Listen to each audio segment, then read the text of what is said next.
My name's Jay Jones, and lately I've been saying I'm the son of Susie Jones. She has taught me very well. She's a survivor of this school. She went here from the time she was 4.5 till she graduated at 16 years of age. She went home to her mother, and her mother didn't know how to be her mother. So she lived on her own in Detroit, Michigan at 16 years of age. She didn't have the tools except a hard work ethic to survive in a modern city compared to Sault Ste. Marie. On my mother's side, her mother went to residential school and she was a survivor. On my father's side, 3 generations before him are residential school survivors. So I'm considered 3 things: 5th generation residential school survivor, an intergenerational school survivor, and my new favorite term that Liz uses a lot, 1st generation out. My mother also said there's blood memory. So all those generations before me, it's in my blood. It's in my blood right now, coursing through my veins. She also taught me that it's important to forgive. We've talked about truth and reconciliation, and I think one other major component is forgiveness. If you don't forgive the person that has done you wrong, then it's going to be very hard to accept the truth, and it will be even harder to reconcile with those people. So I ask you, as a group, collectively, individually, forgive each other. You have to do that, otherwise you can't move forward. Everybody's in a different spot in their healing journey. We've talked to people that have just started their healing journey. They've held these stories inside them for decades. Others, like what I call the Shingwak women and the men, mostly the women though. The women are doing the work. But they've been on their journey a lot longer than most. They've been healing and talking with each other for almost 4 decades. That's a long time. They have a head start. I like to, if you heard me at the pre-forum day, I like to say they started this movement that we're part of today. They started this as a total grassroots movement.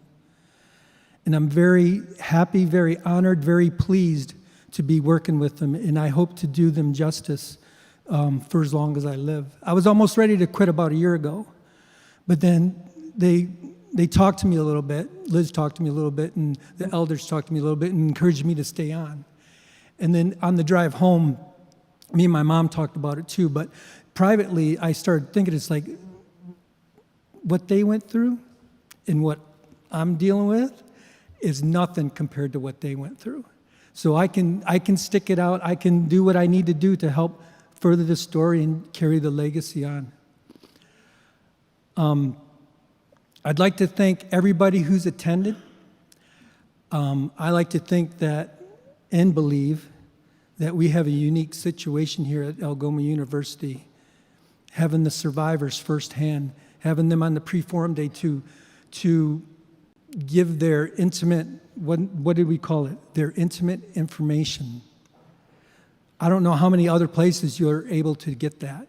Firsthand stories. I've heard so many firsthand stories, stuff that you haven't heard at all, in just remarkable stories, which leads me to one of the sayings, and I'm going to reference my mom quite a bit because she was a very powerful woman, but she said, success isn't measured by the things you have acquired. It is measured by the things you have overcome. And these residential school survivors have overcome a lot, more than any child should be asked to overcome. Their healing journey is a lifelong journey. They'll always be learning. They'll always be healing.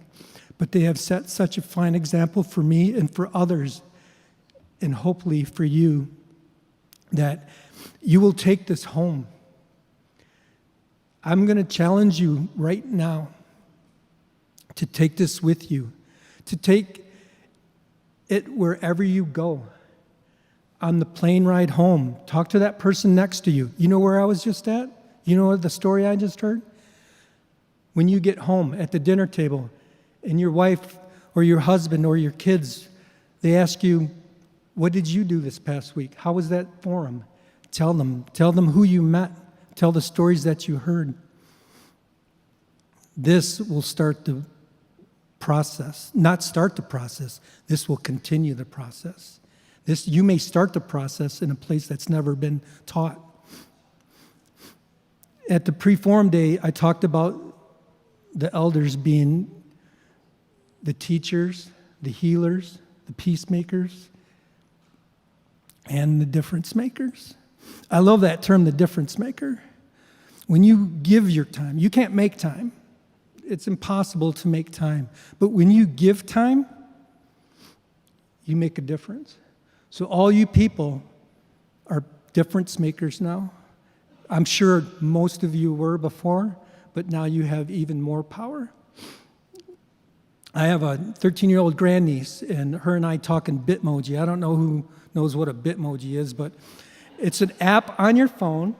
You can make a cartoon person of yourself, and there's literally hundreds of Bitmojis that say just about anything. But her and I talk in Bitmoji, and we don't talk about anything just in Bitmoji, and we'll go back and forth. But the first thing I say to her every day before she goes to school, I send knowledge is power. That's the Bitmoji I send her. We have so much power in this room right now. A lot of you are gone, but even the people that are left here, we have the power to make a difference.